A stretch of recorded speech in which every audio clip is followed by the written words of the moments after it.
All right. So happy. I'm happy because we're finally going to do what I've been wanting to do for a long time, which is read some Johannes Kepler as a group.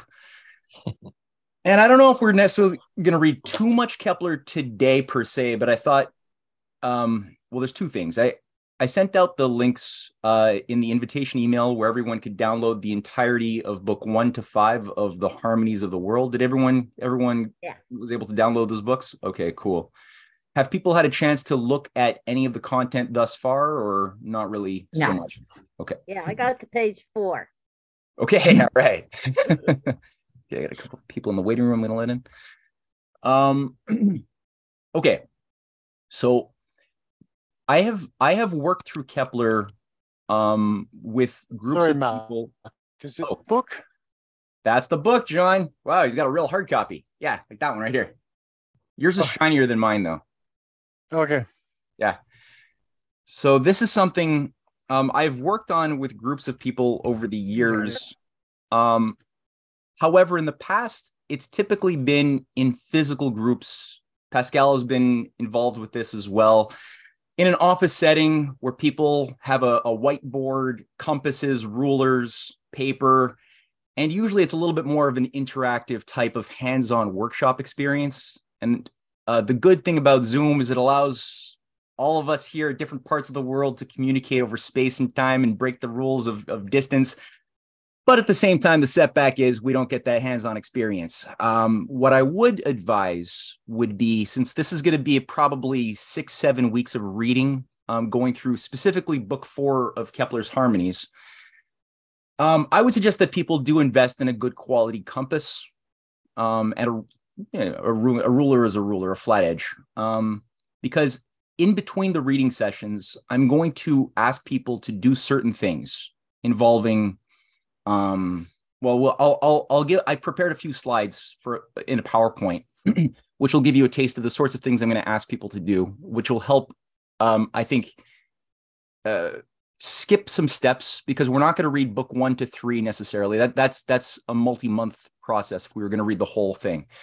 But you'll get the essentials by doing certain things in between the readings. That will involve creating from scratch using nothing but that circle and that straight edge, or the compass and the straight edge, basic elementary shapes that we've all been living with and talking about since we were little kids, playing with blocks like squares and triangles and pentagons and hexagons. But rather than just playing with the shapes, we're going to construct them from nothing but your own powers of reason using a circle, starting with a circle and then figuring out, where do I make that first incision into the circle that will cut that circle into 4 equal divisions, which would make what shape if you cut that? I'm treating you guys like your kids. Obviously, it's the square, right? Or 3 equal divisions to make an equilateral triangle, or 5 equal divisions to make a perfect pentagon. And we're going to see why that's the case. But you're gonna think about, what is your mind doing at each step of the way as you make a discovery and you finally figure out after probably a couple of hours, and you figure out how do you make that perfect triangle, that threefold division inside of the circle. You're going to think, what was my mind doing, and how did it do something slightly different than what my mind was doing when it figured out how to make a square inside of a circle of the same size? Or what about a hexagon? When I made a hexagon using that just rotational action alone, right? Using my compass, moving around the circumference of the circle, only knowing that I have a radius, right, that I use to make the circle. What different action did my mind take when I made that hexagon that it wasn't doing when I made the square? And you're going to think, like, what was the easier? Which shapes required fewer steps? Oh, what'd you get there, Pascal? The whiteboard. Aha. All right. It's a blurry whiteboard, but I see it. It's a triangle inside of a circle. Right. I tried. Is that a perfect triangle built inside of a circle, or is that an eyeball? Eyeball. He eyeballed it. People are gonna have to do it better than me. Yeah. It's going to be fun. It's going to be maybe a little grueling and frustrating, but it'll be fun. And again, the thing that Kepler wants you to think about is, what is your mind doing, right? And how can you retrace back the steps that brought you from ignorance into knowledge when you discovered, aha, here's the thought that was needed to solve the problem of the construction of the triangle or square or anything else. Let me just show you a little display here. I'm going to do a quick intro to Kepler very, very quickly. Can people see that screen? Yeah. All right. So just let me make a full screen here. It's just a few slides. So keep in mind, the last 3 weeks, we finished working through Plato's Phaedo on the immortality of the soul. Do people essentially remember? Oh, Harinder's in the waiting room. People basically have a recollection of the idea of Plato's. What was it about Plato's proof of recollection that played into that Phaedo dialogue as an important idea? Do you remember why Plato brought up recollection? He brought it up as learning, right? Yeah, that learning when it's done in an honest way is not putting things into the head of a student, but it's more common to a quality of recollection, in the sense that when you forget something, you don't have knowledge where you put your wallet. I forgot. I don't know. I'm ignorant to where my wallet is. And then you recollect it. You find it, right? You rediscover the solution. You find your wallet. And you see that that's your wallet because you saw it, you know what your wallet looks like. You've seen it before. So when you find it, you're like, aha, I recognize my wallet. But that is sort of like a discovery vectored into the past.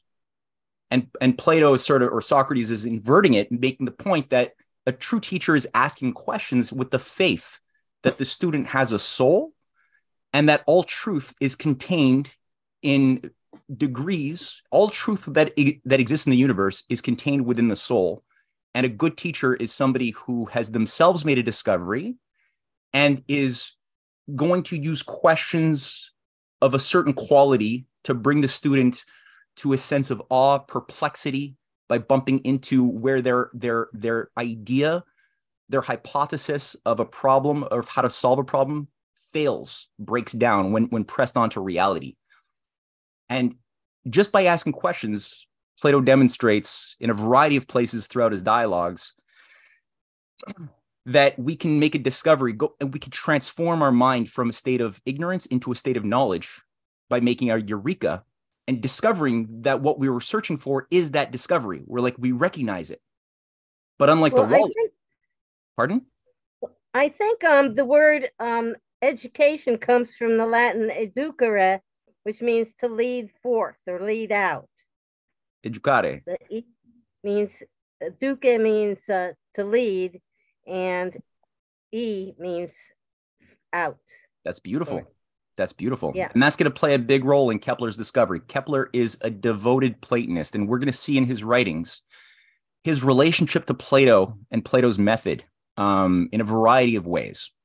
That's important to hold that in mind, because even though 2,000 years have passed since Socrates died and Kepler has been born, despite that distance in time, it's something, it's the same thing as being reawakened, and to the same effect in many ways. So who was Kepler?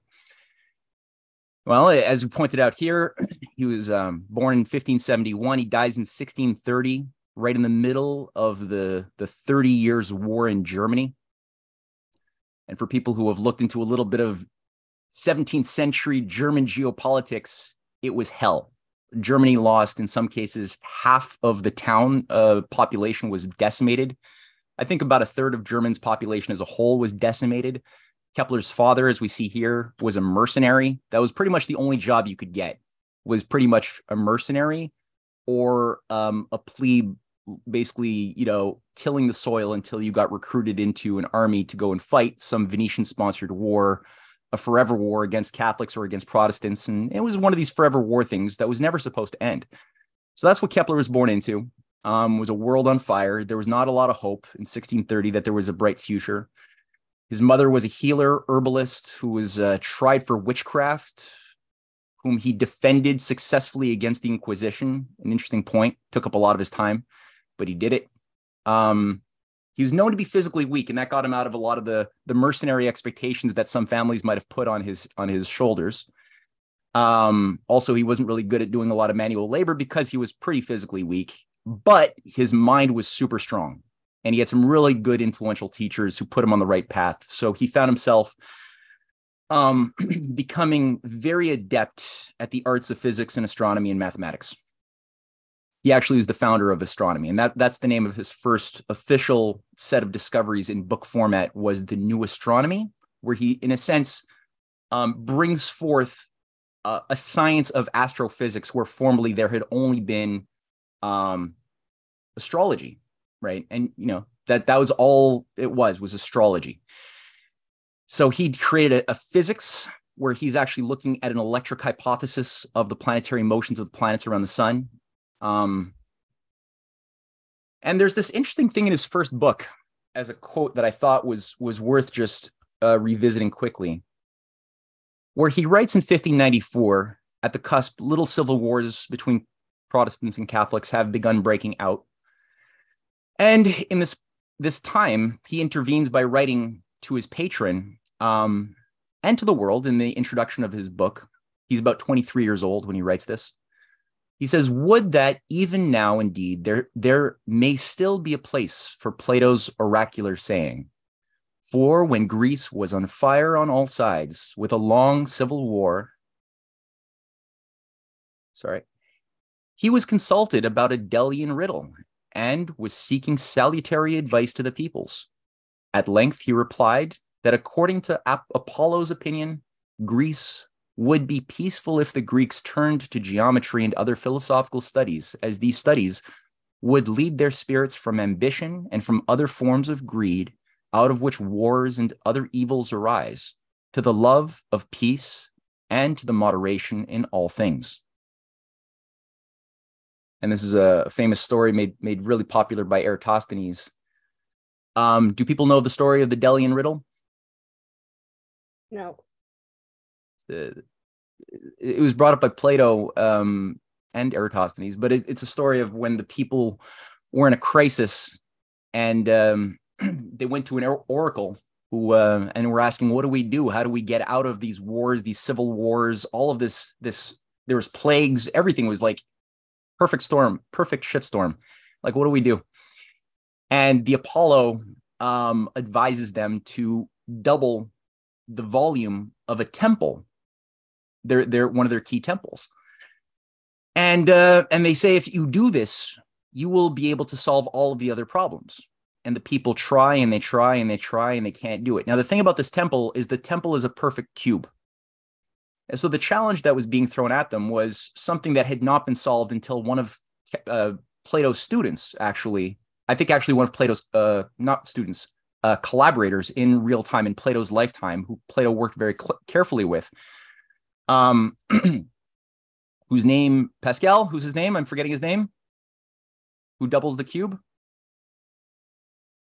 I wanted to say Archimedes, but it's not Archimedes. It's Aristarchus. Not Aristarchus. That's the heliocentric system. It's, damn it, it'll come out. I didn't have my Architas. Architas, thank you. Architas later on does figure out the solution, but it's a very difficult solution that requires very creative, outside the box thinking. And if you simply try to double the volume of the cube, you'll find it's not that easy. I've been trying to do it for 20 years. When I first encountered the problem, when I met the LaRouche movement back in 2006. So I'm exaggerating, 15 plus years. That challenge was posed to me, and to this day, I still can't figure it out. I'm closer than I was 15 years ago, but it's not a full solution yet. But it involves things like the torus, the cylinder, the sphere, all at the same time. And it's something to think about. But the point that the oracle was trying to make, and Plato was trying to make in communicating this story, is that the people became too absorbed into the material passions, the material fleeting issues of the day, that they forgot the health of their soul, which the soul can be made healthier or sicker, as we were looking at in the Phaedo dialogue, according to the love of truth that we give ourselves into, or the detachment, the loss of the love of truth, and the embrace of illusory pleasures of the flesh, which can cause our soul to become enshackled to the demands of the body, instead of having the body and the flesh and the passion and the pleasures of the body enslaved in a good way to the higher noble self that loves the higher divine things, right, that are eternal. So geometry is a nice, interesting, easy pathway, which gives us direct access personally to the realm of the eternal. Because, I mean, we can all imagine a world where there was no, this cup didn't exist and this cup will not exist, just like our bodies did not exist and will not exist at some point. But who can imagine a world or a time before which there was no square or there was no triangle, right? It's just, it's that it doesn't abide by those same types of constraints of the material order of physical reality. So in the course of Kepler's life, after he says this beautiful thing and he composes his first hypothesis of the harmonic ordering of the planets around the sun, he does embrace the heliocentric system. This is 1594, and he does it by reviving or recapturing a hypothesis that was put forth in by Timaeus of Locri. And people can read Plato's Timaeus dialogue, where the concept of the relationship of the Platonic solids, they're called the Platonic solids because Kepler played a key role in discovering the dodecahedron and codifying what these 5 solids are. Why are there only 5, not 4, not 6? There's 5 that whole have a certain quality that can be contained within a sphere, right? Where each of the vertices can touch at one specific moment a surface of the sphere, and each have equal internal angles within those vertices, and each have equal amounts of or equal faces, whether cube or tetrahedron or octahedron or dodecahedron or icosahedron. So why only 5?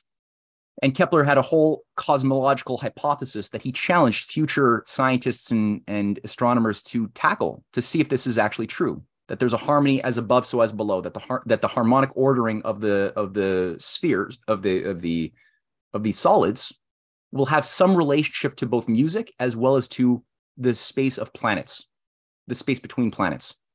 Now, that wasn't proven by Plato, but it was something that was that animated the minds and creative curiosity of people for a long time who were of this caliber, Kepler being the most advanced. So he puts forth that hypothesis, nesting the 5 Platonic solids in a certain lawful way within spheres, generating proportions which are very similar, not perfect, to the distances we actually find around the inner 6 planets around the sun. And that's the content of his Mysterium Cosmographicum. But it's not sufficient. It's not close enough to be a law yet, but he sees that he's on the right path. And he devotes, like I said, he's 23, and he devotes the rest of his life to figuring out if this hypothesis is true. Along the way, he has to discover a few things. He has to iron out a few fallacies that are holding back the standard model of cosmology, which everybody has to abide by if you want to be respected or have a good job in mathematics and astronomy. You have to abide by certain assumptions, among which are the most seemingly self-evident, but also destructively wrong assumptions that all of the planets have to move in perfect circles for the simple reason that God is perfect, and God being most perfect must have created creation in the most perfect geometry. And since circles are the most perfect of all shapes, then the pathways selected by the planets to move around whatever must be circles.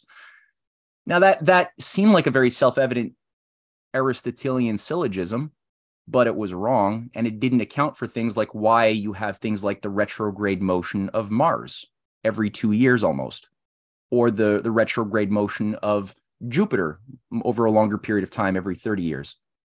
No, 20 years. So these, and by retrograde, I mean the moment in time every 687 days where Mars ceases to move on a certain pathway. If you go out at night at 11 p.m. and take a picture of Mars every 11 p.m. at night, it'll always kind of move every night. It'll be a little bit more left in the night sky. And then at a certain time, it'll stop. The next night, you'll find it moving in the other direction, and the next night in the other direction. And for 2 weeks, it'll start moving backwards and then get back on its path for another 687 days. That's called the retrograde motion. That couldn't be. May I make a short comment on that, Matthew? Of course you may. Yes. What I understand is that the retrograde motion observed by astrologers is actually an illusion caused by the different elliptical orbits. That a planet always moves in a certain direction, but at certain times, which they are able to calculate and predict, it seems to be moving backward, but that's only because of the movement of other planets, maybe, which are moving faster. I don't fully understand the concept, but it's not actually that Mars is moving backwards. Exactly. It seems to be so. Yeah, that is a very intelligent commentary, Harinder. And that was the solution concept that Kepler discovered, because he's like, well, you could account for that strange appearance of the senses, because the senses are always, as Plato teaches us, simply tools to be used by the soul towards a higher goal of discovery, but they are not the source of truth. They can't be. But the senses will fool us. And one way to account for that appearance of the senses of the planet moving backwards of Mars is to put little epicycles. You could imagine little mini orbits around the big orbits around which the planets move, which would account mechanically for why it would appear that they would do what they do.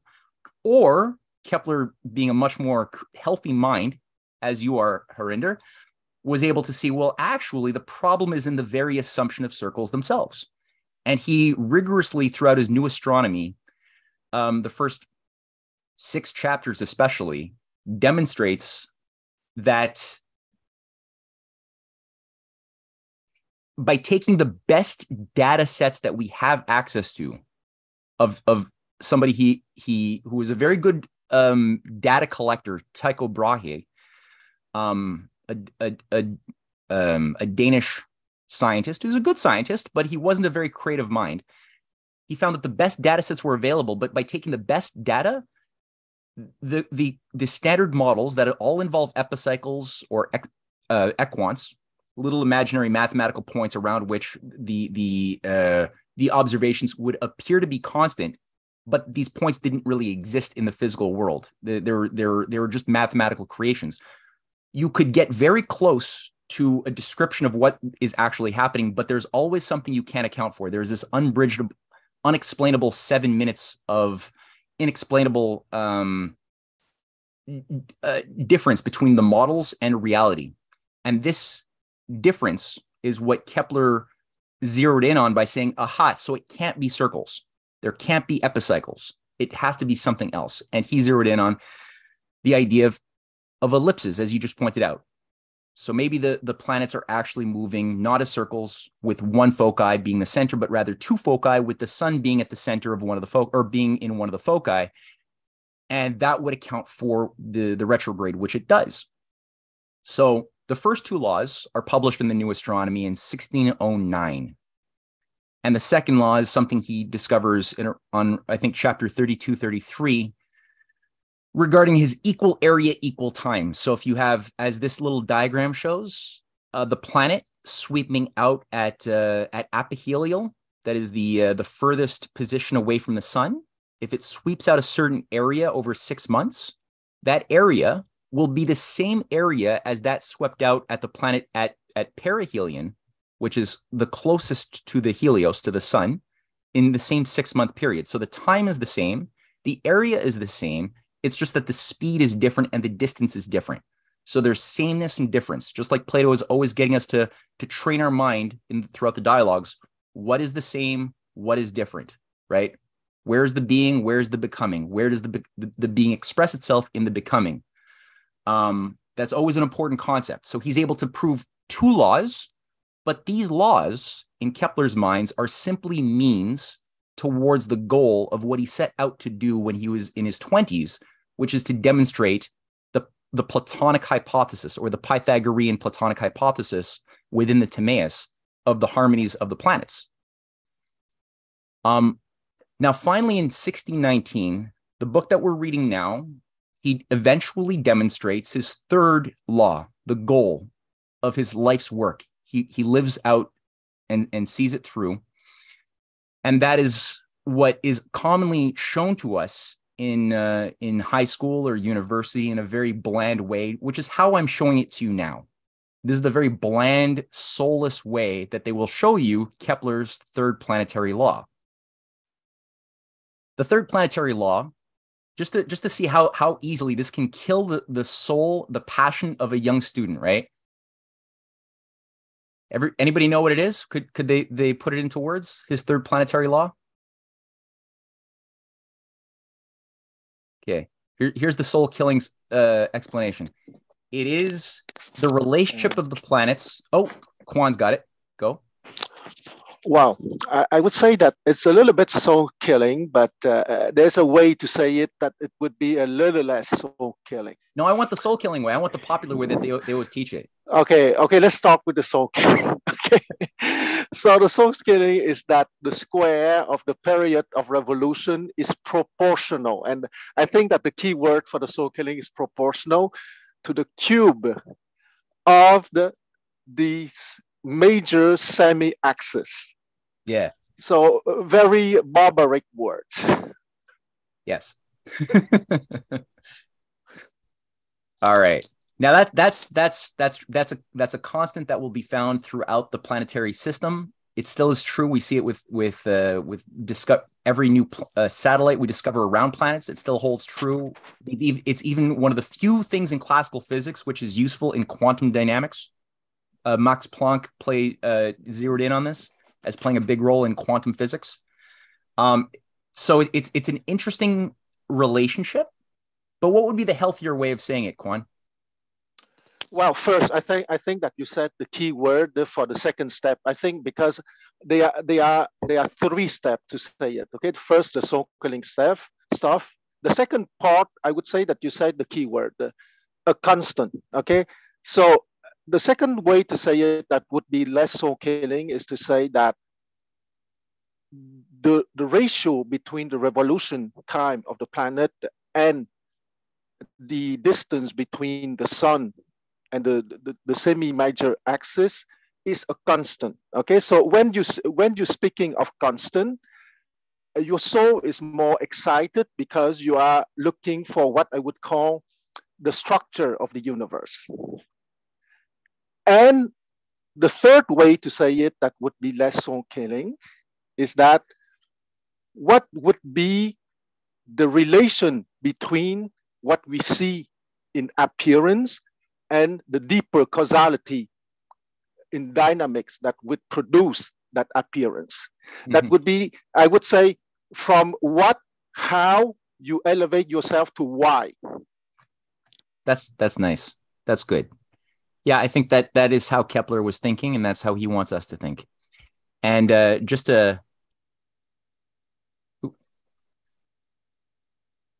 so the ultimate why in Kepler's mind, which is a heresy in modern science today, where the wise modern scientist would tell us that the true scientist only asks how does things happen, but can never answer why things happen. Kepler doesn't think in that stupid of a naive, arrogant way. All of the fruits of his discovery come from the question that animates his passion, which is why, not simply how, although the how has its role, as you know. So he ends up demonstrating at the end of the book that the more appropriate model of the solar system would look something like this. This is the more accurate model of the planetary system, of those planets especially that were known in his time, as they would be in reality, because he is of the view that God is not simply a distant tyrannical force that created creation and simply doesn't have a living creative role to play in the creation that he created, nor is God some random force that simply made things arbitrarily with no reason, no cause. As today, even I recently bought an issue of Scientific American a few years ago with it was an astronomy special, and it had a whole article on why are the planets located where they are around the sun instead of some other configuration of orbits. And the answer, I shit you not, that was given in Scientific American is there is no reason. It's just the force of gravity expressing itself the way it does, and things just found themselves in the way that they found themselves. There was no reason why the planets were where they were in the minds of these whoever the hell wrote that article. Now, the fact is, the discoveries that have been changing our lives for the better that were made by Kepler prove that there was this harmonic law embedded and at the heart of his third law. We're going to discover some of that. Now, we're reading book 4 today. We're going to start reading book 4. Book 1, book 2, and book 3 are, and I would say book 5, are all organized according to an outline that Plato had laid out first and most clearly in the Republic, and it's known as the quadrivium. The quadrivium is the answer ultimately to the question of how do you create an educational system to train philosopher kings. The idea of organizing the mind, body, soul in the most natural way in a school system was what Plato was dealing with.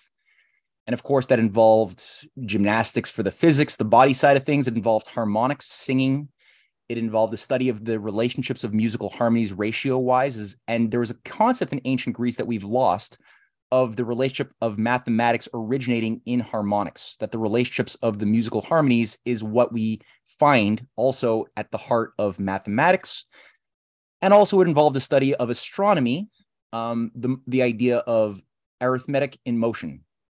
And arithmetic is not simply the study of numbers in this philosophy. It's that numbers are recognized as a shadow of geometrical action. And geometrical action is itself a shadow of something that we find in astronomy.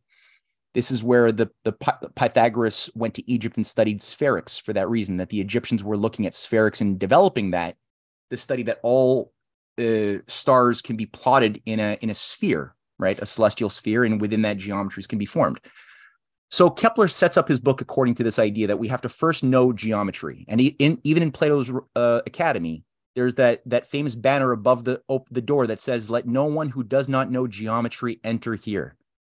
He's saying that for a reason. You can't just go and philosophize like the sophists would promote the study of justice and politics and when to make war and all of these things without first mastering how your mind comes to make fruitful discoveries in geometry, which are, touching upon the nature of that higher reality in a simple way.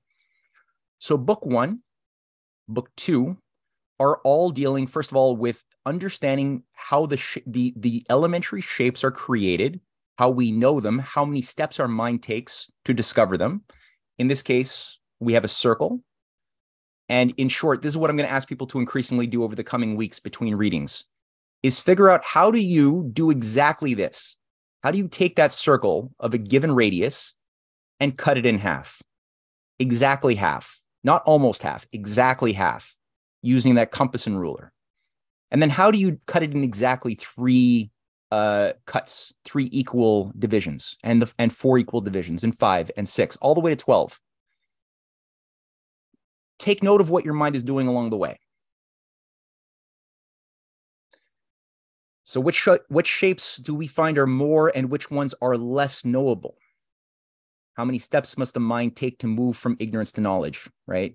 And here's the example of those basic shapes that we would be constructing. What do you need to discover along the way to discover the pentagon? It's going to be a tougher one, but you can do it. In book 2, Kepler, actually, no, this is still kind of in book 1, but also in book 2.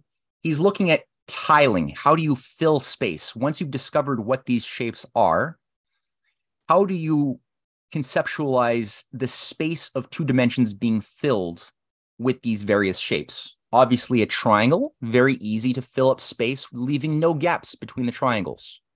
Squares equally can be filled and tiled, as they say, leaving no gaps in between the squares. And as bees have discovered for a very long time, those very intelligent bees, hexagons can also be tiled with no spaces in between. What about octagons? Well, when you tile them, the spaces in between result in little squares. That's interesting. What else happens?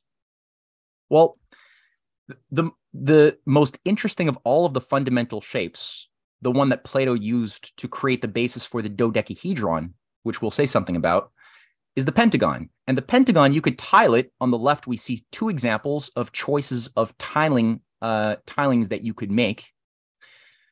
But there's little gaps, as we can see, right? Little diamond gaps between the hexagons. They don't perfectly tile. And as we see here, that the pentagon, if you are going to construct it, it will require that you take a little journey through the exploration of the golden ratio, a particular ratio that we find inside of the triangle within the pentagon, which shows that which notes that the small side of that pentagon and the longer side of the pentagon have a certain proportion to each other, such that the small is to the big as the bigger part is to the whole. That is only true at that one specific moment, and it appears all over the pentagon, from the sides to the inside triangle. And we see that when you grow that pentagon out, right, following that relationship, A to B to C to D to E to F to G to H, you get a certain growth function, a spiral growth function, which is not any old spiral growth function, because there's different types of self-similar spirals that can be grown, but this one's very unique. And it's something that we see zeroed in on with the Fibonacci sequence. We see the Greeks paid a lot of attention to this with the construction of their ancient buildings. We also see the Egyptians from the Femi Krasniqi film on the Great Pyramid. For those who have seen that film, the golden section plays a big role in the construction of the Great Pyramid of Giza and a variety, actually several pyramids, as well as some South American pyramids as well, which is interesting. So what's up with that extra space, right? When you tile in 2-dimensional space? Well, the most efficient way of getting rid of that space so that all of those pentagons touch each other the way they did with the squares is to get out of 2-dimensional space. The solution is not in 2-dimensional space.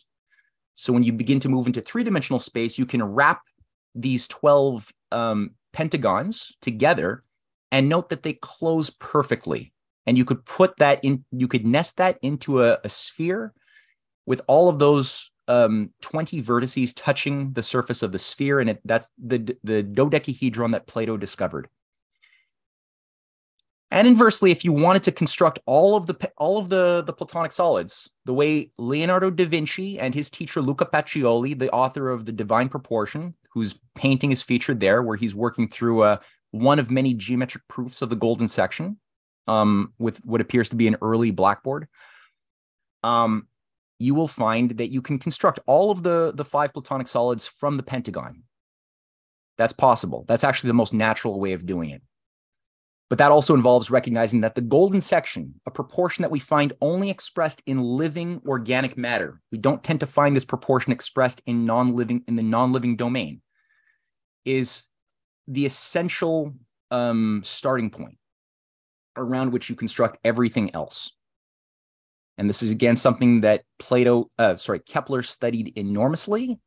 And this is essentially his book 2 of the Harmonies of the World is a study of 3-dimensional space. What occurs when you fill this? Actually, he studies the 13 Archimedean solids that involve a mixture of different elementary shapes that will wrap together into these what are known as Archimedean solids. I don't have a picture of them there, and also the Platonic solids. And how when you fill space, what else happens? What other mathematical proportions appear? The very origin, as far as I know, of fractal geometries occurred in book 2 of this book we're about to read, of the Harmonies of the World, where Kepler is investigating the golden section, and how when you tile using the pentagon and the star within a pentagon, you can never close your tiling. It'll always go on, but have patterns that are unique forever. That's a very important idea that has increasingly played a bigger role in mathematics in the last 50 years. One thing that we have to keep in mind is that just like Plato 2,000 years earlier, the very division of the harmonic relationships that we consider harmonic and pleasant to the soul when we listen to music of do, re, mi, fa, sol, la, si, do, are proportions derived from those geometric shapes, such that when we look at what Plato does, I mean, these are Plato's ratios that he zeroes in on as playing a key role. And I don't think before Kepler did this, I don't think anybody, I know that nobody had made such a refined concept of the harmonic proportions and their causes. Nobody really figured out that you could think about the sound of a triangle or the sound of a square or the sound of a pentagon and put that within a context of a whole chord, a whole octave. Does anybody here who's listening have an idea of which proportion that we're looking at would be derived from a square? Everyone's on mute, by the way, so you have to all take yourselves off of mute.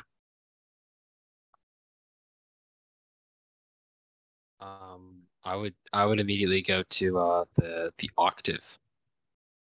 The octave would actually be 1 to 2. So if you imagine that the whole chord is actually, you could wrap that chord into a circle, right?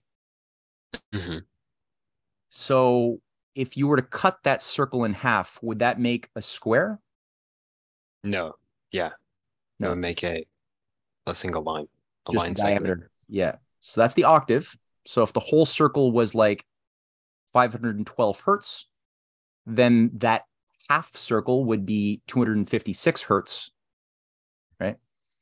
Oh, no, sorry. It would be double that, actually. It would be, no, sorry. If the whole, yeah, right. Because the shorter would be resonating faster, and thus it would be a higher pitch.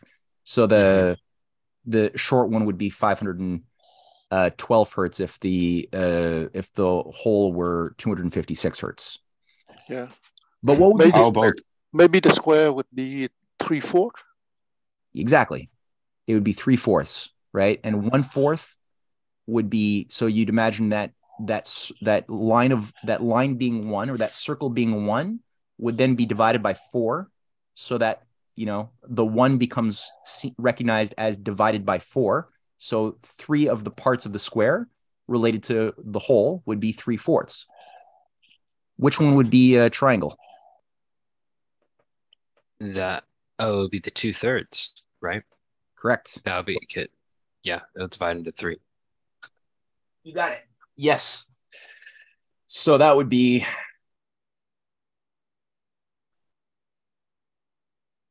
yeah. So if you have your triangle, this would be 1/3 over here, and then this part here would be 2/3. Right? So the bigger part would be 2/3, whereas the smaller part would be 1/3. But since we want that which falls between half and 1, which is 1/1, right? Mm-hmm. The one that falls between, that's bigger than half and smaller than 1, is not 1/2, 1/3. because 1/3 would fall outside of our octave. If this is our octave's minimum and maximum, it's this 2/3 which falls in between. So that's what we would want to listen to when we pluck the string. We'd want to listen to what would be the sound of that 2/3, and how does it relate to the sound of the 3/4? Do they sound good together? Do they sound bad together? Obviously, the Kepler's answer is they do sound good together, but that's something we all have to. We should actually build. If anybody knows some carpenters in their immediate network, get them to build you a little monochord and then play it, or maybe a guitar string. What's that, Quan? No, nothing. Okay. It was a automatic gesture. Okay, cool. And what about what would be the pentagon? Would be 4/5. Yeah, 5th being the 5 divisions of the circle, and you take 4 of them, get a pentagon. Or it could also be there's a typo here, 3/5. The other one should be 3/5. The 4/5 repeats itself twice. Yeah, that's right. The other one would be 3/5 as another division between 1/2 and 1, giving us a major and a major 6th and a minor. So that was book 3. Effectively, in short, so book 3 is about harmonics. Book 1, 2-dimensional space, how to fill it, how to understand it. How does our mind fully go to the extremes of knowledge of 2-dimensional space? Book 2 is 3-dimensional space, volumes, right? We went through areas, but now volumes. How do we fully understand volumes, 3-dimensional space? Book 3 is now harmonics, geometry in motion, audible geometry, the intersection of the space of the eyes, which is geometry, and the space of the ears, right? Harmonics. And where do we find the soul resonate to beauty in those both of those domains? And through that, Kepler develops a very, very thorough understanding of the causes of the octave, the melodic intervals. How do you understand? He goes deep. Anyway, now we take all of that, and now we take a journey into the soul metaphysically, and now Kepler says, okay, book 4 is now about the metaphysical implications of what we've been dealing with before we get onto astronomy, which will be book 5. So now we're just going to take stock of some of that material. So let me do a screen share. I'll read a few pages.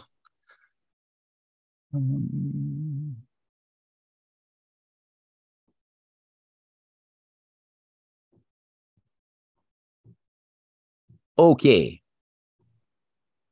So the scan is not the best, but it's okay. We have a very short intro. We're not going to read generally the footnotes because I don't find that they're generally useful for the most part. We could read them on our own if we want afterwards. Yeah, in fact, we're going to skip the footnotes unless one is really pressing. So who would like to read the short introduction on the harmonic configurations of the stellar rays on the Earth and their effects on events in the sky and other natural phenomenon, which will take us into the origins, as far as I know, of astroclimatology. I've never seen anybody before Kepler, or I've never known of anybody who did this before, and the relationships of certain geometric angles of the planets and in different properties that occur on the Earth. Matt, what does he mean by stellar rays?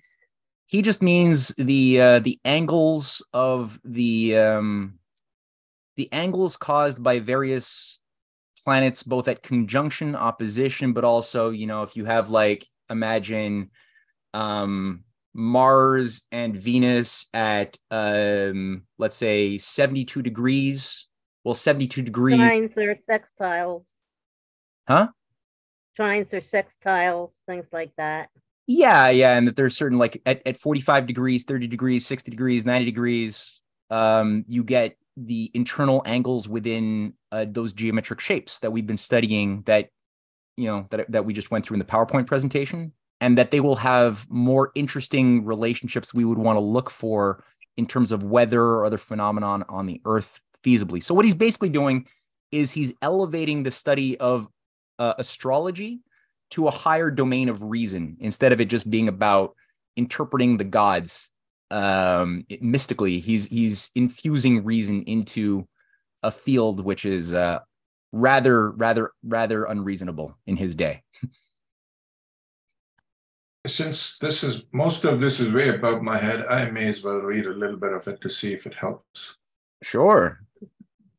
So where do you want me to start? Proclus, Diadochus, that's where? Yeah, sure. Commentaries on Euclid 1, Book 1. On the use of mathematics in natural philosophy and politics, which most of all concern the harmonic part of it on radiation.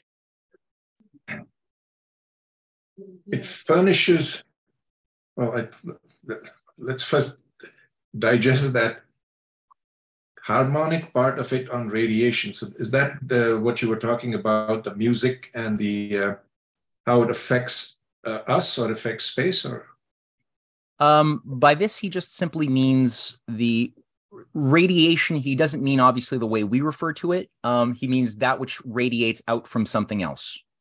So on the use of mathematics in natural philosophy and politics, which most of all concern harmonic part.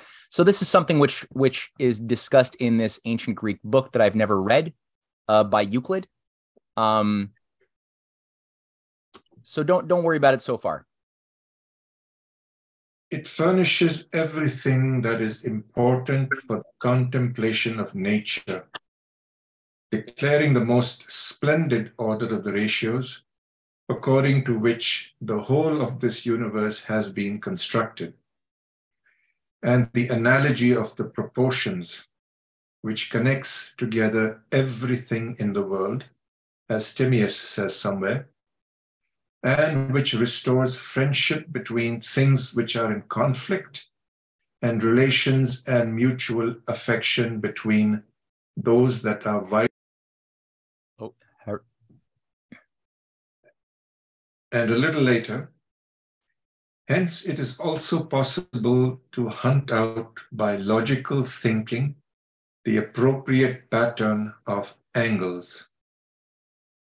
Again, in my opinion, this is also what Timaeus meant when he everywhere describes his reflections on the nature of the whole universe in mathematical terms, depicts the origins of the elements in numbers and figures, and states that their powers and properties and their effects were taken from these figures, the acute and obtuse among the angles, and the rough and smooth among the sides, and so forth, establishing the causes of all kinds of mutations. Indeed, on the study of politics, as it is called, how could it be denied that mathematics confers very many remarkable benefits, as it measures out the proper occasions for conducting affairs and the various revolutions in the whole of the universe, etc. And the harmonic numbers which control life or are responsible for incongruence and universally give support to hastening or slackening, with imperial privilege for 15 years, printed by Johannes Planck at Linz in the year 1619. All right. So Matt, can I interrupt for a second? Was Kepler familiar with the I Ching or Chinese philosophy at all?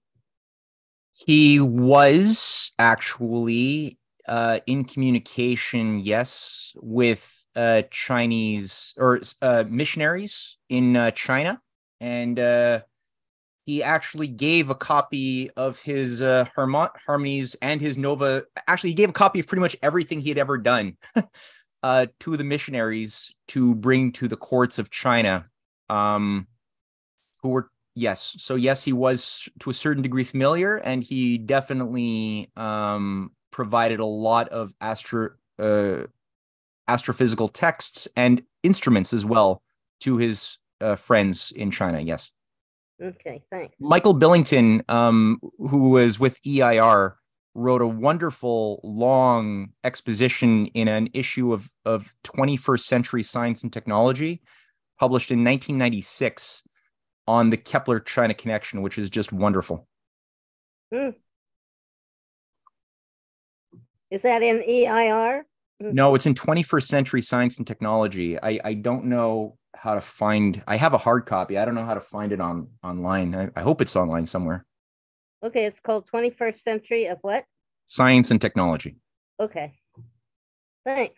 Sure. All right.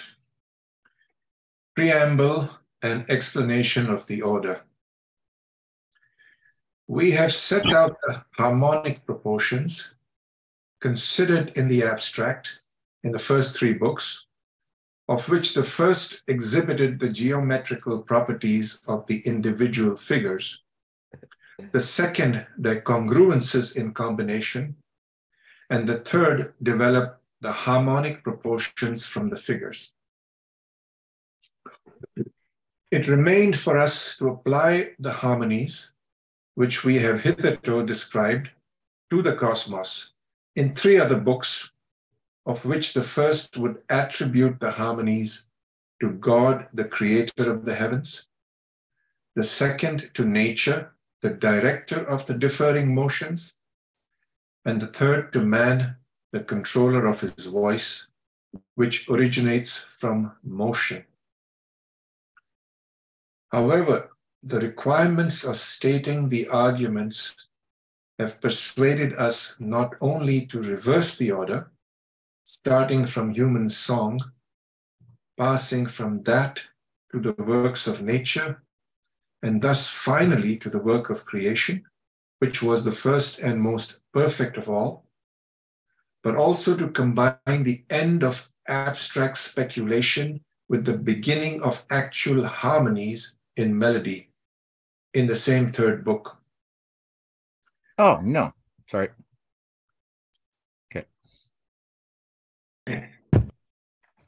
Therefore, after starting this application to the cosmos in the preceding book and transferring the harmonies to human melody, which others usually embrace in the general term art, there now follows the fourth book, which in this reverse order attributes to nature the second part in actual harmony. I'm just going to read the side. That's how Kepler defines his subsections, is through these side notes.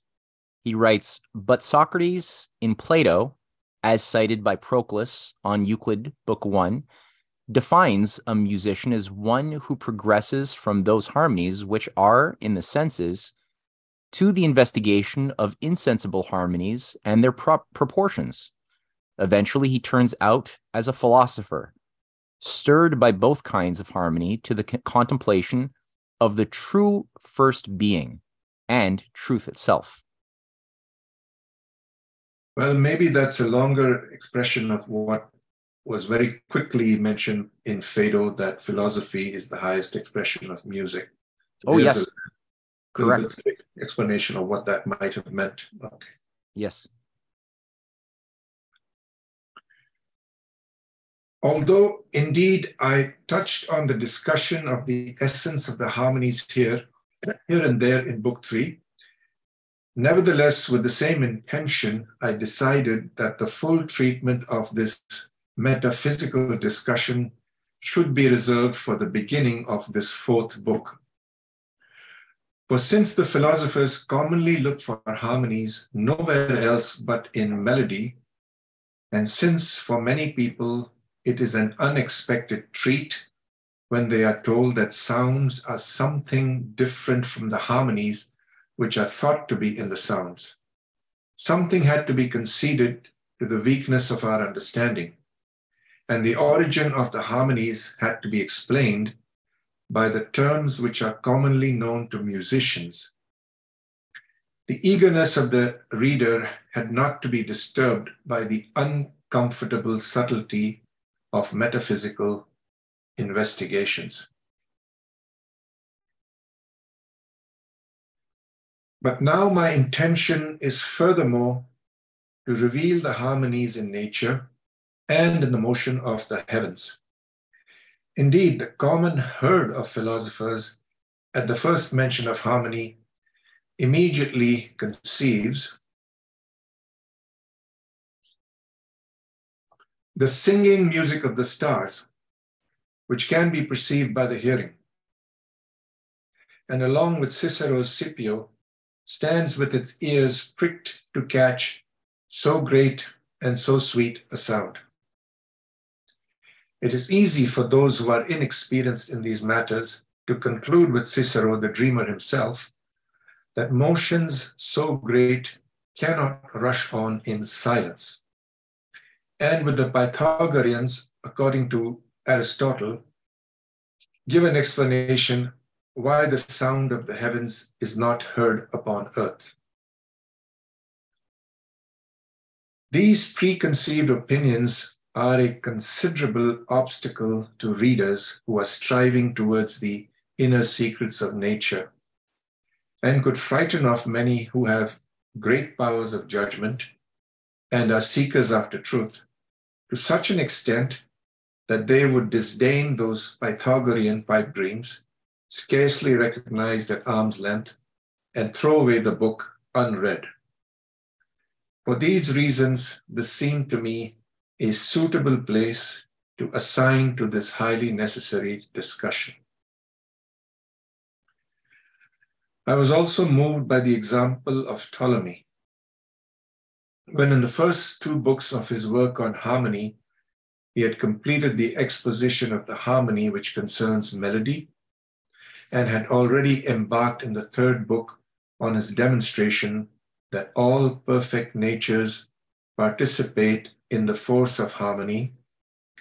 He too began his examination with this same question: to what class of things should the nature or force of harmony and the knowledge of it be assigned?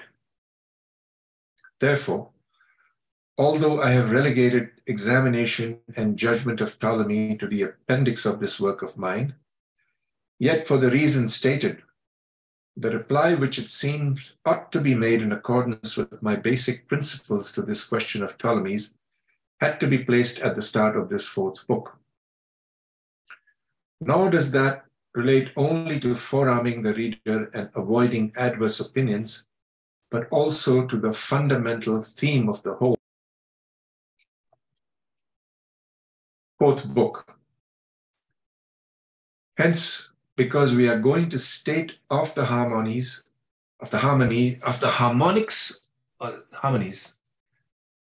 because we are going to state of the harmonies of the stellar rays, what they are and how many they are in number, and not on what geometrical principles they are formed, we should first know what the essence of the harmonies is, apart from consideration either of sounds, which are here of no importance, or even of the rays themselves, what their proper subject and their terms are, whether they are among those things which are outside our understanding, or only in our soul, by what medium they are perceived and inwardly received, by what agency they are discriminated, and what effect follows this perception and recognition, by what originator or prime mover. When these points have been explained, both generally and by the comparison of particular features, it will then be easy for us to discuss metaphysically the essence and properties of minds and of sublunary nature itself, and to show the secrets of nature in rather clearer light than hitherto. All right. That's a good preamble. All right. So we have here the last paragraph, Matthew, you may want to explain, because it was kind of complicated, this last paragraph I just read. Oh, it's not something I can necessarily explain, but he's laying out what we're going to be what metaphysical journey we're going to be taking. Because yeah, up until now, he's been focusing more on the mechanics of space and music, audible and visual space. But now he's like, we are equipped now to start going into a responsible metaphysical journey. We have now the tools to navigate through this domain responsibly, which we would not have had we simply gone straight into metaphysics, right? The way Plato told people, let no one enter into this academy who has not mastered geometry.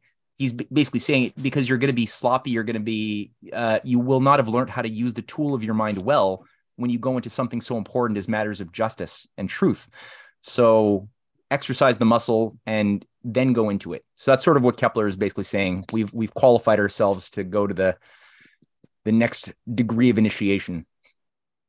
If I may have one word. Yeah, of course. At the page 285, there is a small explanation exactly of what he meant by the stellar rays, and it means this is meant the aspects or the appearances. So it's exactly what you said, Matt, but in another words. And I would like to add that metaphysics is from two Greek words, meta and physis, meaning after nature. Okay, and nature here has to be understood at the basic meaning of phenomenal reality. So those 2-3 paragraphs simply means now that we have explored to a certain extent phenomenal reality, let's go after nature or the metaphysical understanding of the why at the foundational basis of that phenomenal reality. Exactly what you said, but I just want to introduce the etymology of metaphysics. Cool. Thank you. Very cool.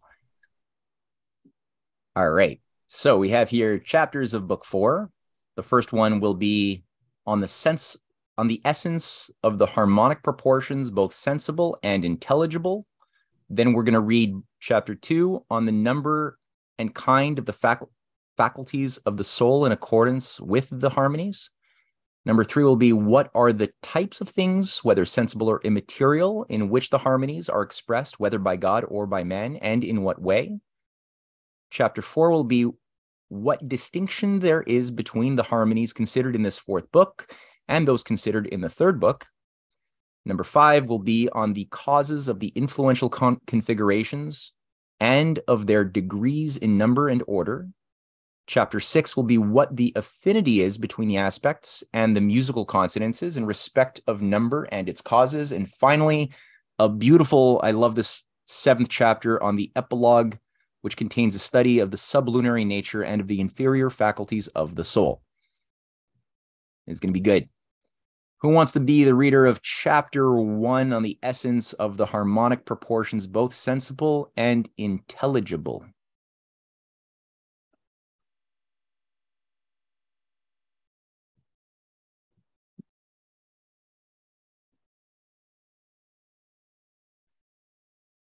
How many pages is it? I don't know. Probably we may not finish the whole thing. We're going to go till 10 p.m. Okay. I'm willing to read it if you want. Sure. Okay. So on the essence of the harmonic proportions, both sensible and intelligible. Being on the point of examining the essence of the harmonies, I find myself in doubt whether it wouldn't be clearer to seek out the opinions of the ancients first, and then to compare them with mine, or to start by expounding my own opinion. The former method in philosophy is accepted by everyone and is frequently recommended by Aristotle. The latter seems more suitable for the matter in hand. For few have attempted to examine the nature of the harmonies as a class, and if anything has been said on the substance of the mathematical types and classes, whatever can be applied to the harmonies as a class must necessarily, in the philosophy of the Gentiles, be full of obscurity, and on that account, the mind of the reader must be thus with doubt between love for such pretty theories and suspicion of falsehood. In the company of Christians, and for anyone who embraces with a firm faith the sacrosanct mystery of the Trinity and of the origin of all things in the Mosaic story, the heads of the examination can both be expounded more clearly and find the minds of readers more inclined to believe them. Therefore, to organize the procedure for stating them, we shall have to start with the classification.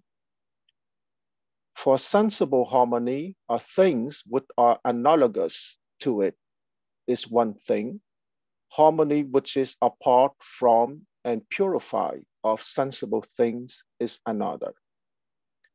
The former are many, both in respect of their subjects, which are different in kind and individually. But genuine harmony, which is apart from sensible subjects, is one and the same in whatever kind. For instance, the harmony which arises from double proportion is one and the same kind. If it is in sounds, it is called a diapason. If in radiation, it is named the aspect of opposition. And in the musical system, indeed, it is either turned up or down. It is either higher or lower in pitch. It is either in human voices or in sounds from instruments.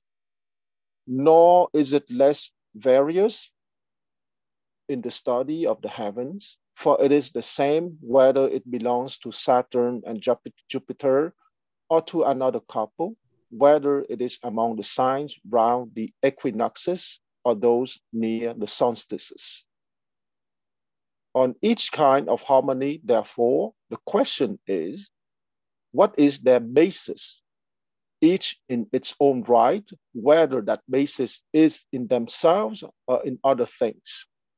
As far as sensible harmonies are concerned, then the following four features are involved in their essence. 1, two sensible things of the same kind and of a certain size, so that they can be compared with each other in respect of size. 2, the soul which compares them. 3, the reception of the sensible things within the soul. 4, an appropriate proportion, which is defined as a harmony. If one of these is taken away, the sensible harmony is taken away. For it is easy to understand that the nature of harmony is not to be defined by means of sensible things alone, such as a sound or a ray from a star. For a sound is one thing, a definite order among different sounds is another. Now I say order at this point, not with reference to some physical point, not with reference to time, but with reference to height and depth of pitch. Therefore, there can be different sounds, but unless there is a definite order among them, which is defined by definite proportions as a matter of mathematics, there will be no harmony among the parts. On the other hand, if the sound is taken away, what audible harmony, or if the rays of the planet are taken away, what harmony between the configurations could be devised? Furthermore, as musical harmony is not a sound, but order among different sounds, it follows from that it is in the category of relations. For the order of which we are speaking here is a relation, and the things which are order are related to each other. Therefore, sounds are a harmony in virtue of something which is an accident, inasmuch as it is found in the things subject to it and does not exist separately, and its absence does not involve the dissolution of the things subject to it. Second, just as quantity is universally inseparable from the bodies to which it belongs, but can quite well be increased and diminished along with the bodies themselves, and yet is an accident. In the same way, also the actual order among sounds, to which we have made harmony subject as to its category, cannot be taken away from sounds, which are more than one in number and differentiated from each other by the quantity of their height and depth in pitch.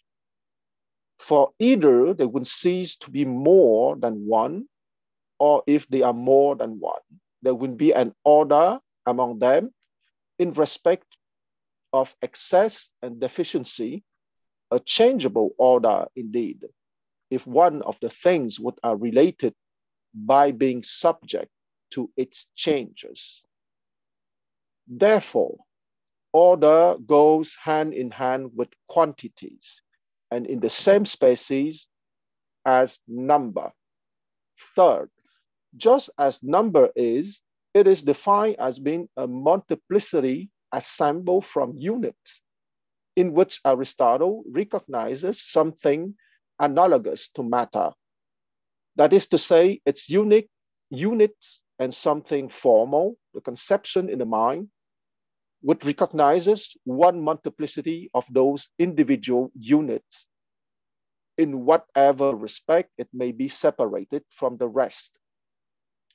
Thus, the same philosopher says elsewhere that if the soul which counts is taken away, all number is taken away, but not the individual units. Hence, number is found in many things themselves materially, but is nothing apart from them unless the mind is present to count. For only then is number apart from things themselves and abstracted from things, something different from them. That is to say, it is the conception in the mind of the plurality of indivisible things.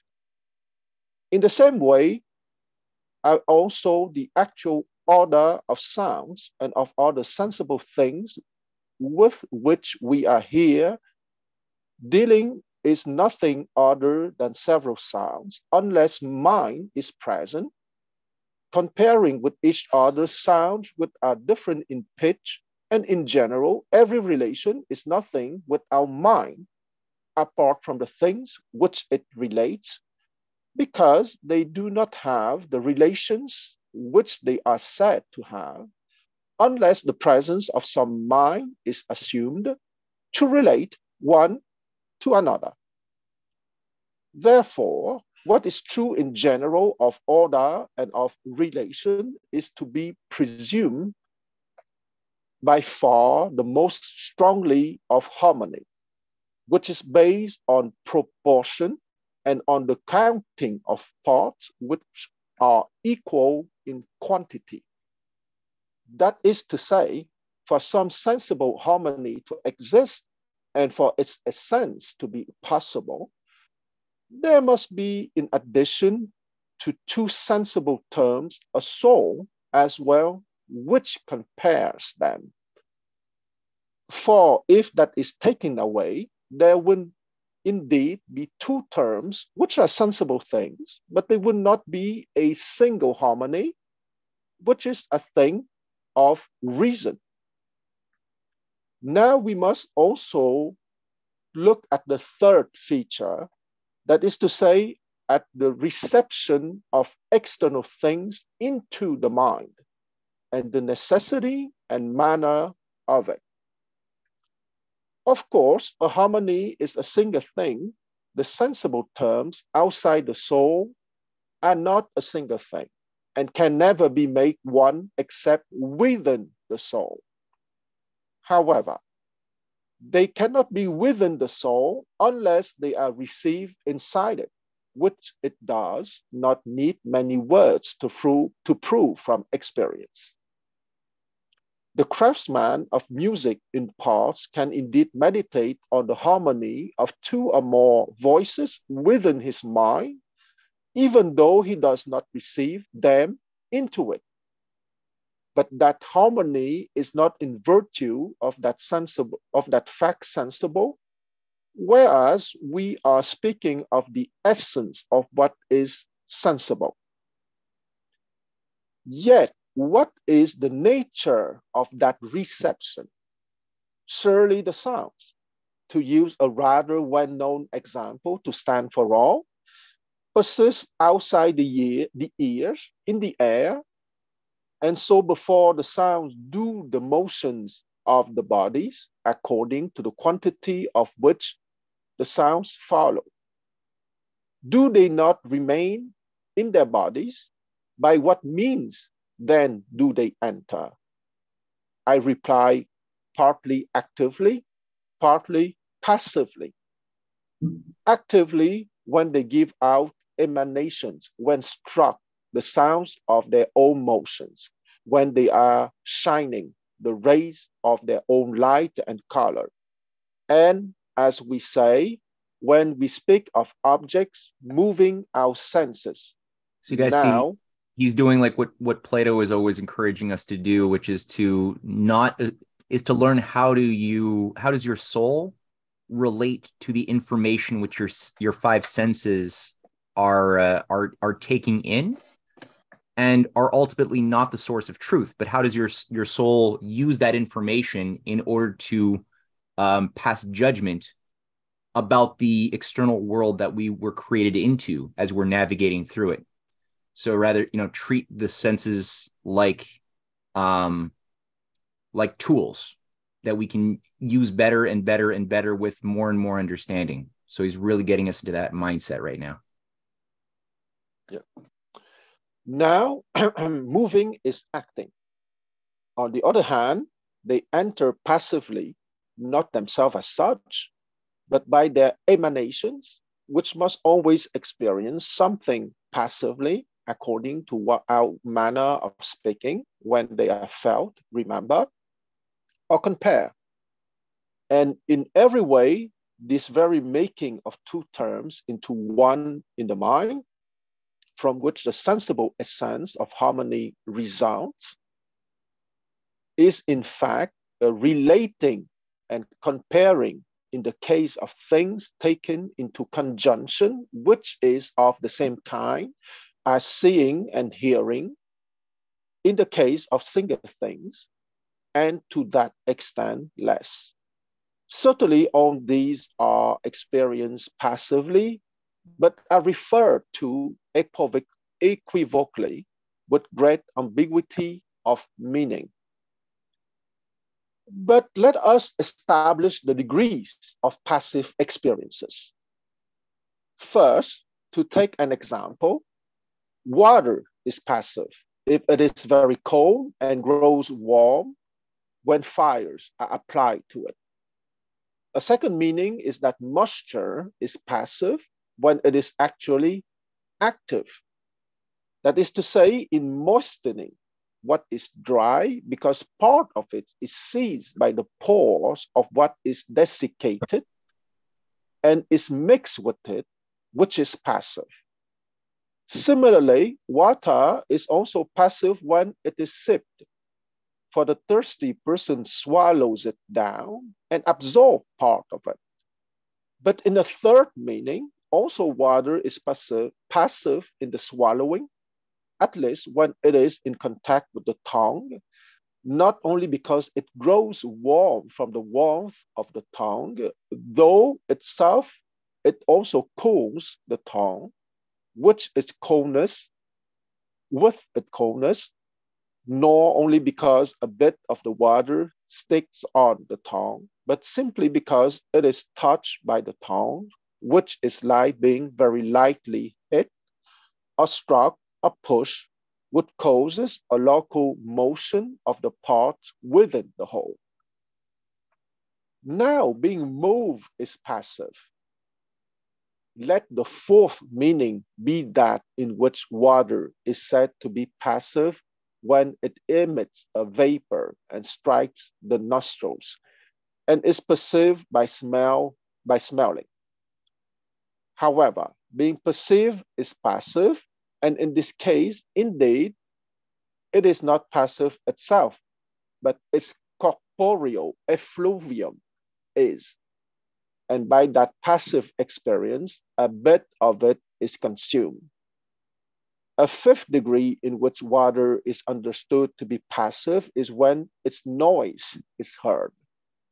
For first, the water itself is in motion, and second, the immaterial emanation of the water as it moves is diffused into everything round about and is received into the passages of the ears.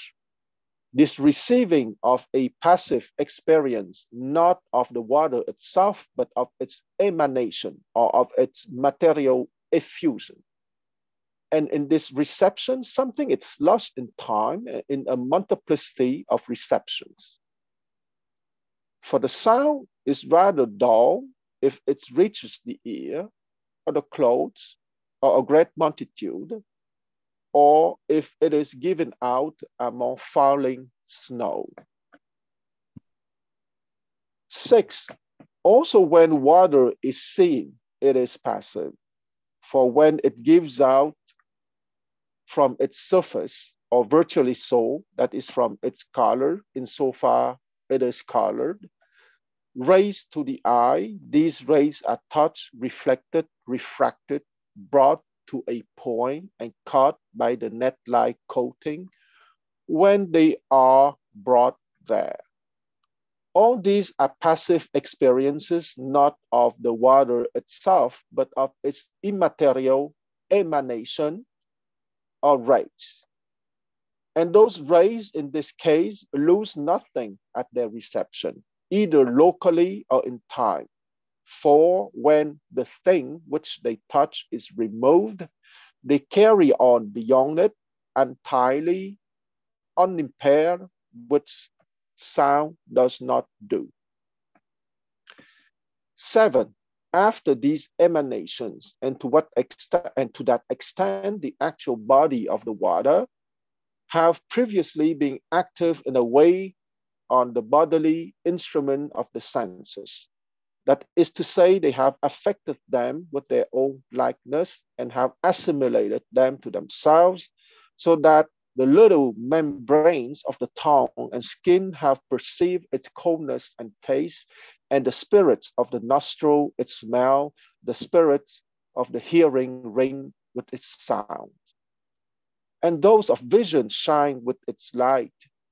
Thus, an imprint and sensory emanation of it has been formed, which the eye certainly exhibit even when it has been taken away, often against the man's will. In this case, the sensible emanations are received within by entrances or openings of the senses by means of a depictive or imaginative power, are recognized by the common sense, are stored by the memory, are produced by recollection, and are discriminated by a superior faculty. Water is understood to experience all these things passively, not in itself, but in its sensible and intellectual emanations.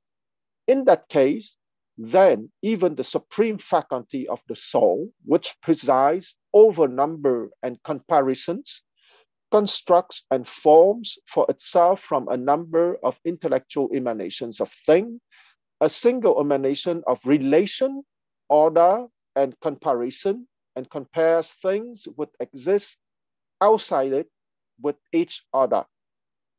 This comparison, as we said above, when it is made about the things themselves without any action of theirs, is understood to be a kind of passive experience on their part, in almost the same sense as when the reputation of someone who is not there and knows nothing about it is discussed in a law case, or when he is condemned to death or proscribed. Indeed, the resemblance is close in every way. For just as someone in that position, although he himself feels no harm at that time, and therefore experiences nothing, yet a little later is aware in reality of the force of what he has experienced passively, in the same way also voices and anything else whatever that shares in this similarity, to the extent to which they have satisfied our intelligence in this comparison, are either continued or rejected, avoided, prevented, obstructed, suppressed, and ended. However, I do not say that in this case, sounds have this passive experience in respect with the consequent result, but in the actual factor of the minds, comparing them with each other. This long explanation of the degree of equivocal meaning in which I speak of this mental comparison as a passive experience is sufficient, but my prolixity in listing these meanings has not been in vain, for that this effort we shall from now on be wonderfully assisted in recognizing the nature of the harmonic faculty, and in completing this part of metaphysics which Aristotle did not even glance at in passing. There's going to be a lot more swipes at Aristotle, as we're going to come to discover throughout the text. Yeah, that's a gentlemanly way to offend him, I suppose. Oh yeah. From this, what I was previously arguing is also clear. That is to say that the actual foremost sensible part of harmony as harmony is an accident of sensible things, just as, of course, it is an accident of the same things to be seen and heard and so forth. Second, it is evident that even sensible harmonies are things which are in some sense abstract from actual things, certainly insofar as it is not external things in themselves, but the emanations of things which enter through the senses, which are brought before the tribunal of the soul and are made the terms of sensible harmonic proportion. Yet, on the other hand, these harmonies are still concrete in the double sense first, because these emanations of sensible things are not emanation of their mere quantity, but also of their sensible quality, say of sound, or light, and so on. And second, because the sensible emanations, as sensible, cannot give light within the mind unless the actual things of which they are emanations are also present and remain present outside. For if they are taken away, their emanation within also cease, those of light indeed with respect to their radiation on the instant, or those of sound within a very brief moment of time. There remains indeed in the instruments of sensation a certain impression, such as that of light in the eye. But it is not an emanation of the external thing, but rather another emanation of an emanation impressed on the body and now become a momentary quality of the body, just as in optics colors, by the pure and very little color light of the sun, take on the power of radiating in color in every direction. And this is what we were also arguing at the outset, that the sensible terms and the soul must be present and deliver their mutual efforts actively and passively, the former by moving the senses, the later by comparing. hence the essence of sensible harmony is established. So far, I know this is somewhat challenging language and all, but I'm thinking people probably sense a little bit of the Phaedo dialogue inside of this a little bit, right? Yeah. I would say that you have the senses organ who are there anyway and who are forced by their presence to receive passively the emanation from the objects, okay? And you have the active part that is played by the soul, and that is here that the Phaedo dialogues is obvious, because let's not forget the most powerful intellectual argument that Socrates gave in the Phaedo for the existence of the soul. Okay, he says that look at all your bodily experiences, and that is the passive dimension. Okay, the body doesn't have a choice. If it's hot, the body will feel it's hot. If it's cold, the body will feel it's cold. Okay, so that is passive. But there's something which is not prisoner of those senses perception, and which is precisely active and making comparison and making understanding of the proportions and the harmony, and that is the soul that is always present independently of what the body is feeling. Okay, the passive dimension. Yeah. Okay, so it's Kepler words for a part of the Phaedo. I just wonder, this is a very sophisticated way of saying, if a tree falls in the forest and there's nobody there, does it actually make a sound or a noise? Because I get the impression he's saying that this harmony by itself is nothing until the soul appreciates the harmony, or something along that line, that intelligence in the soul is what causes the harmony to be experienced, because otherwise it's just out there and there is not, it's just a thing, it's not something that's actually experienced in consciousness. I don't know if I'm missing the point or oversimplifying it. Well, for me, I think that you got it absolutely, and I cannot resist to say that it's exactly the 6 layers of the mind, okay? Or one of my favorite, my 2 favorite Greek words for the 6 layers of the mind are either logos 1 to 6 or semaion 1 to 6. If there is no soul, you cannot have semaion, or you cannot have representation of phenomenal reality. And it is precisely the soul that will give the higher representation of reality, because the senses perception are passively receiving the emanations from the object, so that you have the representation 1, 2, 3, but you need the presence of the soul to introduce the harmony or the proportions, and there you need the higher representation. I remember I said in the theater discussion that I should not say representation, because from layers 4, 5, 6 is meta representation 4, 5, 6. And that is precisely the active part of the soul that is very described in very detailed words here by Kepler. So excuse me, is he saying that the soul is equivalent to consciousness or awareness? Yes, to the capacity to see the proportions and the harmony. And it's precisely the awareness of those proportions, or the awareness of those harmonies, precisely. So the body can't be aware, it's the soul that's aware. Yeah. Yes.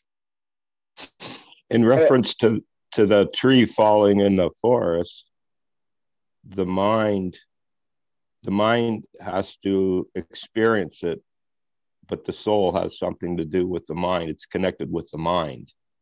Well, yes, but here is a question of terminology. Okay, if you say that the 6 layers, it's 1, 2, 3, 4, 5, 6.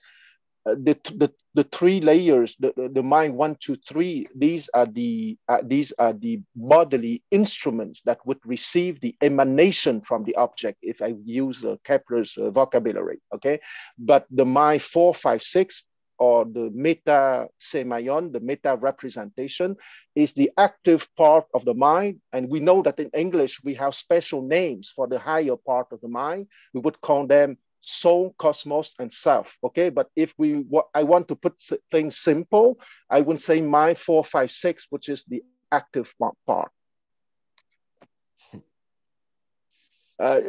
If you want to make things simple, use numbers. If not, you can say soul, cosmos, and self.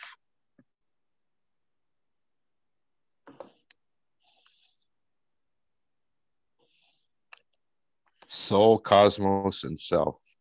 Yeah, those are the English specialized words for mind 4, mind 5, and mind 6.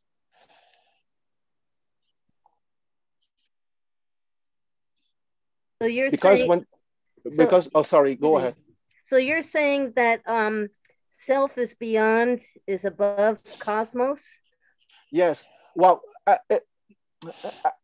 the foundational level, okay, it's being, okay, but the more you have the deeper, the more you advance in your epistemological journey, the center of your representation of the world is closer to awareness, okay? Because you have being, which is awareness, and you have phenomenal reality, which is more space-time, energy, matter. And the Platonic vocabulary, I would use a Platonic vocabulary since Kepler is Platonist, would distinguish between the realm of doxa, meaning mind 1, 2, 3, and the realm of episteme, or awareness, or the soul, meaning mind 4, 5, 6. And 4, 5, 6 is active, and 1, 2, 3 is passive, okay? Because the 2, 3 pages as just read is Kepler's way to say there is a passive part of the mind, 1, 2, 3, and there is an active part of the mind capable to make proportions and recognizing the harmonies, mind 4, 5, 6, okay? Or using Plato terminology, beauty, goodness, and truth, which is mind 4, 5, and 6. I think I only have 1, 2, and 3 so far. I'm having a hard time understanding this. Actually, if you don't mind, I'll try and answer your specific question. You were asking, is the soul higher than the cosmos? Yeah. Well, if That's you, what he's saying. if you first answer that question directly, if that's to the best of my understanding, if you accept what is in John, that in the beginning was the Word and so on.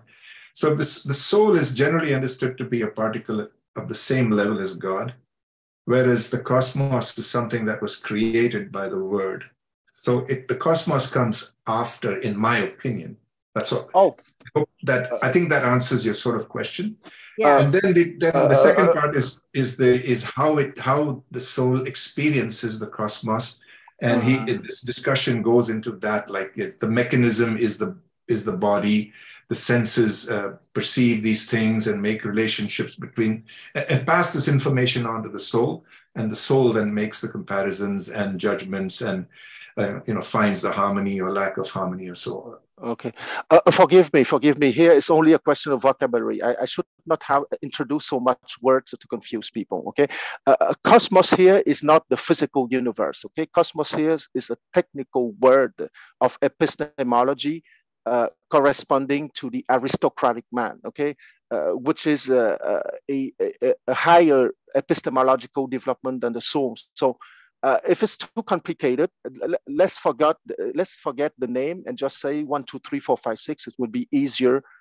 Being and becoming. Okay. Okay, because in epistemology you have technical words for each stages. I apologize if I mix up people with those words.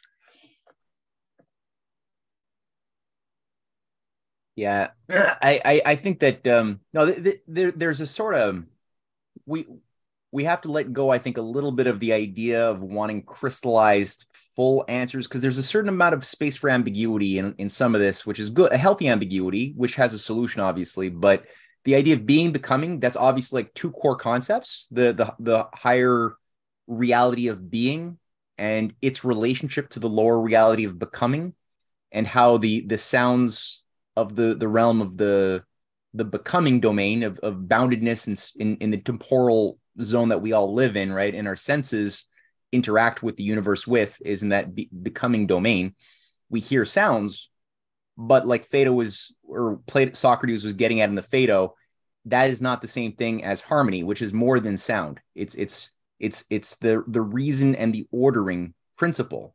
around which sound is one expression of it that hits the ear, which is caused by forces like fire, like ice, like water, everything, right, has emanations in varying ways.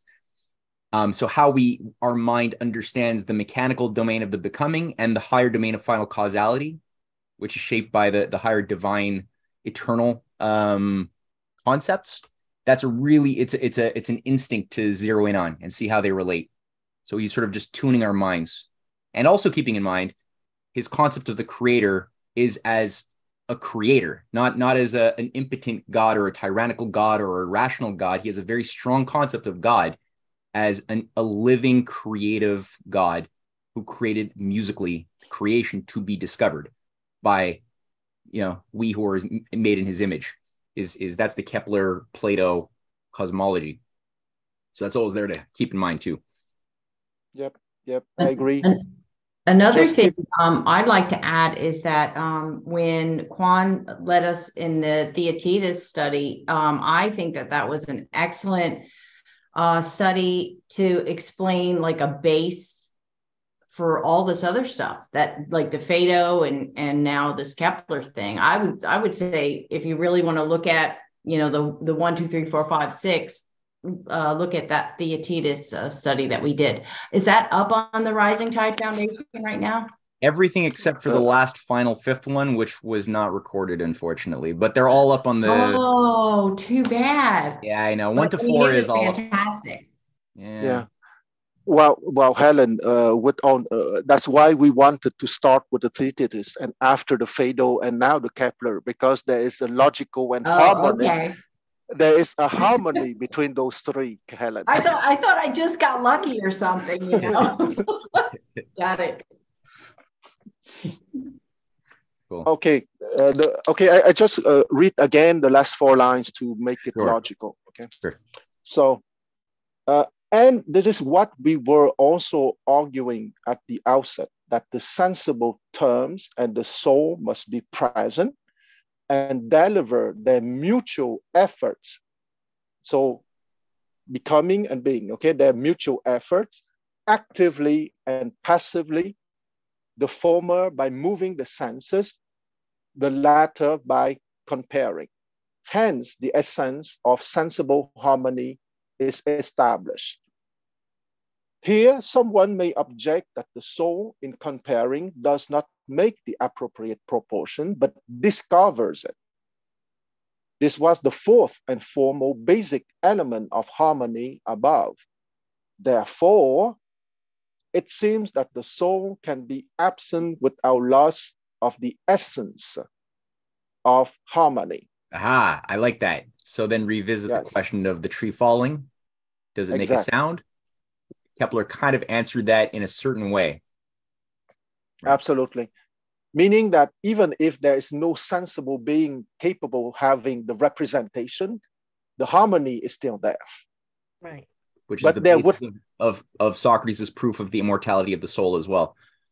Exactly. Or in a more tragic manner, if all human were to disappear, reality would still be there, but there would not be human representation of that reality because there would be no human to represent it. Yes. And okay, so I reply by inverting the question. To find the appropriate proportions in sensible things is to uncover and recognize and bring to light a similarity of that proportion in sensible things to some particular archetype of the truest harmony, which is within the soul. Okay, and I read it again. So, insensible thing is to uncover and recognize and bring to light a similarity of that proportion in sensible things to some particular archetype of the truest harmony, which is within the soul. Okay, the 3 forms of beauty, goodness, and truth. Therefore, just as the Athenians found some virtues in Zeno and did not find the privileges of the Prytaneum in him, but conferred them on him, which Zeno could not achieve without the Athenians.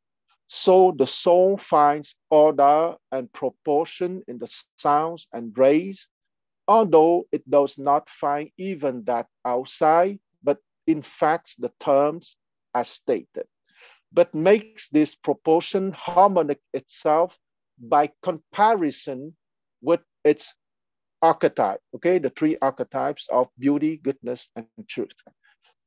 It could not be called harmonic and would be allotted no power in moving spirits if this archetype did not exist. Enough then on sensible harmonies. All right. For now, I think that's probably a good spot probably to end for today's reading, because now he's going to shift gears and go into the pure and secret harmonies that is to the other limb of our division. So I think that's going to be, what we'll do next week is we'll just sort of quickly summarily recap some of this reading today, and then we'll just jump straight in, not waste too much time, and go straight into the next aspect of harmonies. Is that Matthew, okay? one quick point. You hear this point about the archetype, and that's where the soul gets that information from. Yeah. It's like what Socrates said about beauty in an object being a mere reflection of the true beauty that exists somewhere else. I think I see a resonance in that idea over here. Yeah. Oh yeah. Kepler is a Platonist. Yeah. So remember, like how Kepler or Plato had said earlier, or Socrates had said earlier, that the wise answer over why someone is more beautiful than someone else is not that person, you can't describe the amount of makeup that the person's using, or some material set of relationships of their nose to their eyes, but rather that they partake in beauty to a greater degree than that other person, or that they partake in tallness to a greater degree than that shorter person who partakes in tallness less. And of course, as he says, if you just stay there in the domain of final causality, assuming that there are archetypes infusing and giving meaning to the material world, which is a fine assumption and a reasonable one that bears good fruit. But if you just stay there, it'll make you stupid. You have to also not be sloppy and take the time to learn about mechanical cause too, or contingent causes regarding mechanics and things that get into the nitty gritty while not losing final cause. So you want a balance of the two. Always knowing final cause is the where the sufficient reason lives. That's where final cause, that's what you always hold on to, where causality and why are answered. Thank you.